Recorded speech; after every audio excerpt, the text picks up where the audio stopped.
Hi guys, Fohammer 2003, part of TGN, back again with a review of DmC. I must start off by saying I wasn't a huge fan of the previous Devil May Cry releases, and was intrigued with the naming of this one as simply DmC. And the title developed by Ninja Theory has had a complete and thorough makeover, I'm glad to say. The danger with such a huge overhaul of a long established series can be that you can change it too much and lose your hardened fans, and not change it enough to create new ones. Well, I'm happy to say that the game is a fantastic release. It's cool, fresh and fun, with a storyline and plot that will envelop you as you progress through the campaign. I think it retains enough to keep fans happy, and is definitely worth a playthrough, even if you didn't like previous releases, as it has changed substantially for the better. Starting off, I just want to say I didn't really appreciate the previous games because they were tirelessly hard. Not so much the combat, but the lack of direction and how to complete the puzzles to progress personally left me frustrated and putting my controller down. It seems this is all but a distant memory now. Levels are easy to navigate, and I know where I need to head. To get to the many collectibles in game, you still have to work out how to get to the stages within a mission. So when I have the time and inclination to work this out, I can, which feels a better way to have the game.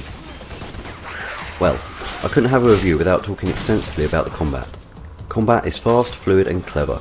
As you unlock your full arsenal during the first two missions, you find yourself having to put all of them into continuous use in order to progress. Learning and frequently changing weapons during combat is essential, and at times frustrating, as later in the game the need to swap from one weapon type for another and then another is everywhere, and you won't get far without doing so. And you can easily watch your health plummet when you don't grasp the exchange quickly enough. You have two categories of weapons, Angel and Demon, both very distinct and useful. For example, certain demons can only be affected by a certain weapon type.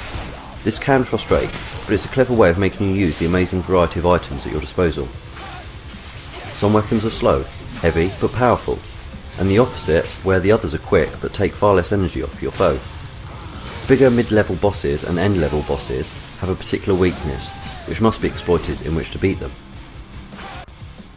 You earn upgrade unlocks through battle, and then use these to upgrade Dante's ability or weapon strikes, and like all Devil May Cry games, the combos can get quite tricky to remember at times, especially when faced with multiple enemies of different types.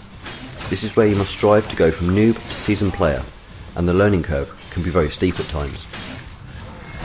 Other tools include Angel and Demon grapples, which are again essential for traversing the limbo world that you do your combat in. Limbo is where you do most of your gaming. You travel the normal world, only to be sucked into a limbo state, which is between the real world and hell. It reminds me of the film Constantine, and that's no bad thing, as it also retains the coolness of the film as well. I'm not saying the two are linked in any way, but it's the best comparison for the style of the game that I can make. Yes, I keep saying the game is cool, but really it is. The game just seems to ooze style, which would not work except that it's backed up with solid content. The game looks far removed from what you may be used to with Devil May Cry. It's demonic eye candy that at times can just make you twitch or jump, with some really bizarre demonic scenes. The music is nicely tied into the title, and far less cheesy or repetitive than previous series offerings. Of course, because of the setting for the game, don't expect anything other than semi-heavy rock throughout boss or fight scenes. It helps add to the overall immersion of the game. There are a ton of collectibles within the game. They are not always easy to locate or find, by the way, and if you are the kind of person who likes to fully complete a game, then you will find yourself playing this for quite some time. This may negatively frustrate some though, as there are a considerable amount to collect and are frustratingly hard to get hold of or to find. It does unfortunately seem like the game is set to make a bit of extra money on the side. You can purchase extra skins for Dante and for weapons, and I believe there will be a DLC release soon after launch, which is annoying as we all know. If you release a game, don't hold part of it back to sell it later, just release the full game. I would comment further on how the story unfolds, but I think a huge part of the experience with Devil May Cry is that the story is well worth paying attention to.